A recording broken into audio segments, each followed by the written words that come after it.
হে hi everyone, আমি পারমিতা। আর আজকে আমি তোমাদের সাথে শেয়ার করব একটা এক্সাইটিং মিনি ব্লগ।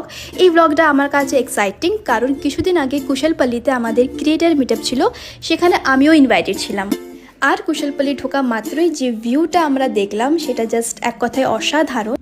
আর বিশেষ করে যেভাবে আমাদেরকে ওয়েলকাম করা হয়েছে সেটা আমার তো খুবই ভালো লেগেছে, কারণ এখানে যে পাতার মালাটা সবাইকে পরানো হচ্ছে, এই পাতার মালাটা এখানকার স্কুলের ছোট ছোট বাচ্চারা নিজের হাতে বানায়, নিজের ফ্যামিলিকে সাপোর্ট করে। আর ওদের ওয়ার্ম ওয়েলকাম আমাদের খুব ভালো লেগেছে। তো কুশলপল্লির কিছু ভিউ আমি তোমাদের সাথে শেয়ার করছি। এই সুইমিং পুলটাতে আমাদের আছে কিছুক্ষণ পর পুল পার্টি। সো টোটো করে আমরা চলে যাচ্ছি আমাদের রুমে। আর এই সুন্দর রুমটা আমরা শেয়ার করেছি তিনজন মিলে, আমি, চন্দনা আর নিশা। রুমটা ভীষণ সুন্দর ছিল। আর এটা হচ্ছে আমাদের উইন্ডো ভিউটা জাস্ট অসাধারণ ছিল। সেদিনকে ওয়েদারটাও ভালো ছিল, দেখে মন খুব ভালো লেগেছিলো। তারপর আমরা চলে যাই লাঞ্চ করতে। লাঞ্চে নানান রকমের আইটেম ছিল, ভেজ,